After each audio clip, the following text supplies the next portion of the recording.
Hi, love you. Welcome back to RS Academy. This is Ravi. So M2 లో unit 2 లో ఉన్న students unit 2 లో మనం legendary equation మనం ఎలా సాల్వ్ చేయాలి. సో ఎగ్జామ్లో ఇచ్చిన క్వశ్చన్ అది లెజెండరీ ఈక్వేషనే అని ఎలా గుర్తుపట్టాలి, ఎలా సాల్వ్ చేయాలి, చాలా మోస్ట్ ఇంపార్టెంట్ మెథడ్ ఇది. ఎగ్జామ్కి వస్తా స్టూడెంట్స్. సో మీకు మంచి మార్క్స్ రావాలని ఇలా ఎగ్జామ్ పాయింట్ ఆఫ్ వ్యూ క్వశ్చన్సే చెప్తున్నాను.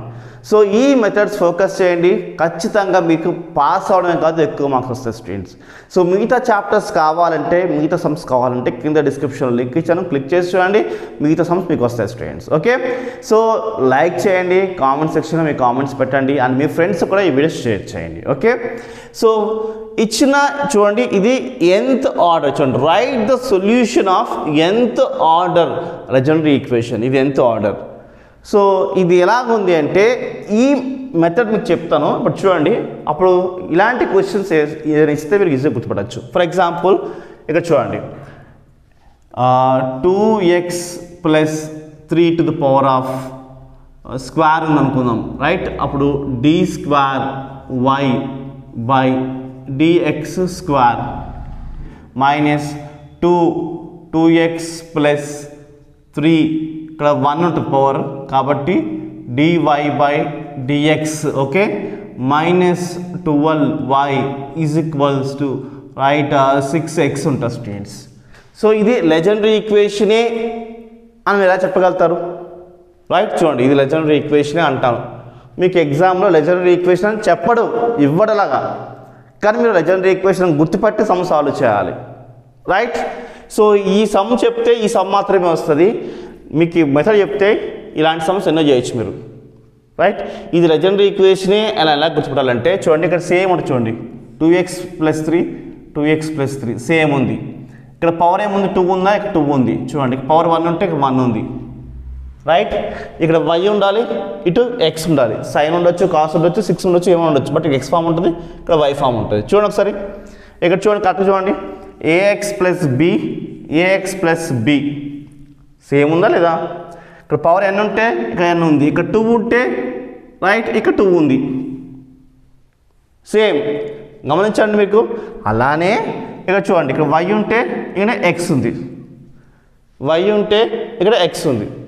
ఇది లెజెండరీ ఈక్వేషన్. ఓకే, సో ఇలాంటివి ఉన్నప్పుడు ఎలా సాల్వ్ చేయాలో మీకు ఎక్స్ప్లెయిన్ చేస్తాను నీట్గా చూడండి. ఓకే, ఇక్కడ దీంట్లో చూడండి,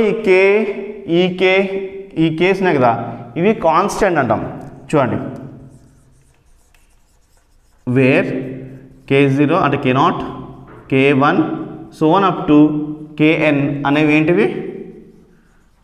కాన్స్టెంట్. ఓకే, ఇవి కాన్స్టెంట్ అంటాము. అయితే ఇక్కడ ax + b ఉంది కదా, అది మాత్రం తీసుకోండి. ax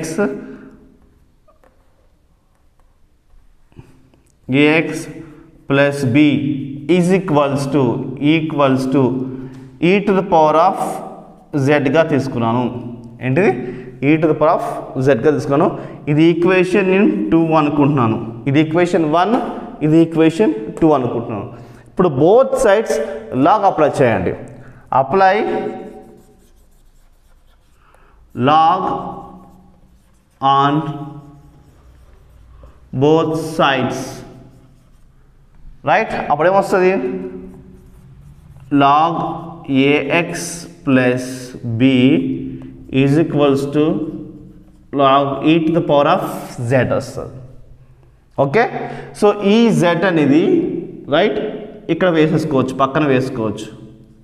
ఇలా ఉంది, ఇలా వచ్చేస్తుంది, అంటే z log e వచ్చింది, రైట్? అప్పుడు ఏమైపోతుంది అంటే ఈ log e ఏమైపోతుంది అంటే 1 అయిపోతుంది. కాబట్టి log ax + b z మాత్రమే మిగులుతుంది, ఇది మనకి 1 అయిపోతుంది. సో మనకి log ax + b మనకి z వాల్యూ వచ్చింది. దీని తర్వాత మనం ఎగ్జామ్లో కూడా ఇచ్చిన క్వశ్చన్, ఎగ్జామ్ క్వశ్చన్ ఇచ్చాను అనుకుందాం, ఆ క్వశ్చన్ కూడా మనం log ఆఫ్ ax + b మనం zగా తీసుకుంటాం. Okay, right? అంటే ఇలాగ ax + b ఈజీగా తీసుకోవాలి, సేమ్ లాగ్ అప్లై చేయాలి, మనకి z వాల్యూ వస్తుంది. ఓకే, మీకు ఈ సమ్ తీసుకుని నెక్స్ట్ వీడియోస్లో మీకు ఎక్స్ప్లెయిన్ చేస్తాను. ఈ వీడియో కావాలంటే కూడా కింద డిస్క్రిప్షన్ లింక్ ఇచ్చిన స్టూడెంట్స్ క్లిక్ చేసి చూడండి. ఓకే, సో ఇలా వచ్చిన తర్వాత నెక్స్ట్ మనం ఏం చేసుకోవాలంటే మళ్ళీ ఈక్వేషన్ తీసుకుంటున్నాను. చూడండి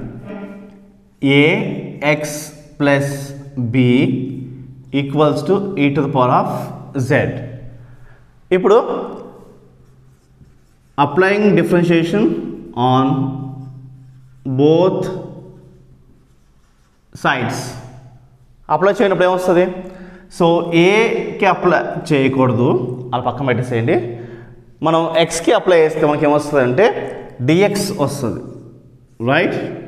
ఎందుకంటే విత్ రెస్పెక్ట్ ఆఫ్ మనం y అప్లై చేస్తున్నాం కాబట్టి dx బై dy వస్తుంది. సో bకి అప్లై చేస్తే మనకి 0 వస్తుంది కాబట్టి వేసుకునే అవసరం లేదు. e to the power of zకి అప్లై చేస్తే మనకి dz వస్తుంది, కింద dy వస్తుంది, క్యాన్సిలేషన్ అయిపోతుంది, మనకి వేసుకునే అవసరం లేదు. కాబట్టి axకి అప్లై చేస్తే a dx is equals to ఈజెడ్కి అప్లై చేస్తున్నాం కాబట్టి ఈజ్ dz వస్తుంది స్టూడెంట్స్. ఓకే, సో ఇది మనం ఏం చేసుకుంటామంటే dzని ఇలానే ఉంచుకుంటున్నా, ఈ dxని అవతల పంపించుకోండి, బై dx వచ్చింది, రైట్? ఇక్కడ ఏ ఇక్కడ అలానే ఉంది, ఈ పవర్ ఆఫ్ z కిందకు వస్తుంది, ఈ పవర్ ఆఫ్ z ఇలా వచ్చింది. ఈ పవర్ ఆఫ్ z వాల్యూ ఏంటి? ఈ పవర్ ఆఫ్ z వాల్యూ ఏంటి అంటే చూడండి, ఈ power of z is equals to ఏంటి? ax plus b. ఇది వేసుకోండి ఇక్కడ, ax plus b. Okay, clear అర్థం అనుకున్నా స్టూడెంట్స్ మీకు? సో మనకి ఇలా వచ్చింది స్టూడెంట్స్. ఇలా వచ్చిన తర్వాత ఇది పక్కన పెట్టుకోండి. ఇప్పుడు dy బై dx అంటే ఏంటి? అలా తీసుకోవచ్చు. అంటే చూడండి dy కాబట్టి నేను ఏం చేస్తానంటే dy ఇక్కడ, dx ఇక్కడ, అయితే ఇక్కడ dz క్యాన్సిలేషన్ అయిపోతే మనకి dy బై dx సేమ్ అదే వస్తుంది కదా, ఇలా రాసుకోవచ్చు.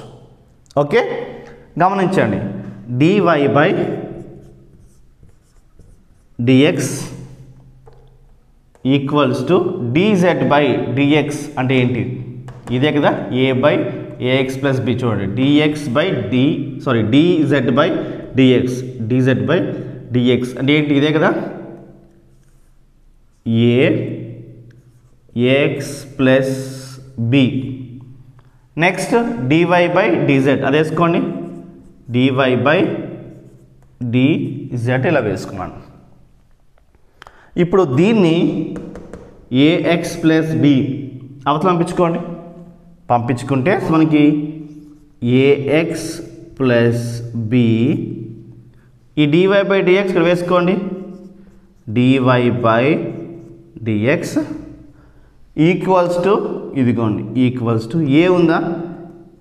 ఏ ఇదిగోండి, ఎందుకంటే ఇది అవతలకు వెళ్ళిపోయింది, మనకి ఏ మాత్రం మిగులుతుంది, ఏ ఇదిగోండి.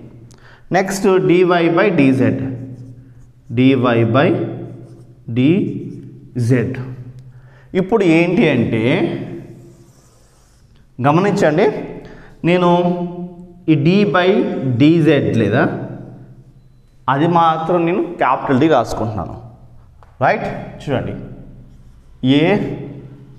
ax ప్లస్ b, చూడండి ax plus b dy by dx ఇక్కడ వేసుకుంటున్నాను, dy by dx is equals to dy by dx is equals to a, ఈ d బై dzని నేను క్యాపిటల్ D అనుకుంటున్నాను, a ఇది capital D and y, a ఇదంతా capital D అనుకుంటున్నాను, ఇక్కడ y కనిపిస్తుందా? ఈ y ఇది. ఓకే, ఇది ఈక్వేషన్ 4, ఇది ఈక్వేషన్ 1, ఈక్వేషన్ 2 ఇది equation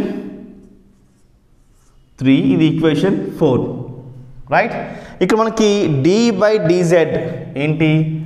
d is equals to, okay, d by dz, d by dz substitute చేసుకుని వాల్యూ.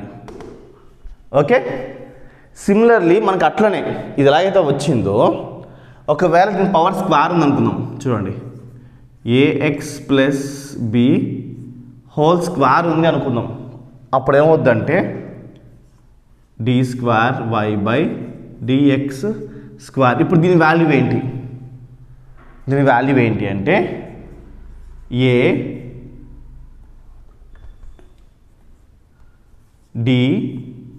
D minus 1 Y. అది క్యూబ్ అని అనుకుందాం. AX plus B whole cube D cube Y by DX cube is equals to A డిని next D minus 1 next D minus 2 Y ఇలా వస్తుంది. ఇదేమో equation 5, ఇదేమో equation 6. ఇప్పుడు ఈక్వేషన్ 4, 5, 6 ఈ 3 ఈక్వేషన్స్ మనం దీంట్లో సప్లై చేసుకోండి. ఈక్వేషన్ 1లో చేసుకుంటే మనకి linear differential equation and constant coefficients values వస్తాయి మనకి. సో అసలు ఇదేంటిది అంటే గమనించండి, మనకి ఇక్కడ చూడండి, ఇది a x plus B whole square and d square why by dx square ఉందా? అదే ఇక్కడ చూడండి, a x plus b y a x plus B whole square d square why by dx square same ఉంది కదా. సో ఇలా ఉంటే మనకి మన వాల్యూ ఏంటి ఇలా ఉంటుంది మనకి. అదే ఇక్కడ చూడండి, ఏఎక్స్ ప్లస్ బి అంటే 2x plus B so 2x plus 3 ఇక్కడ పవర్ ఏముంది, ఇక్కడ 1 ఉంది, ఇక్కడ డెరివేషన్ కూడా 1 అంటే ఇది.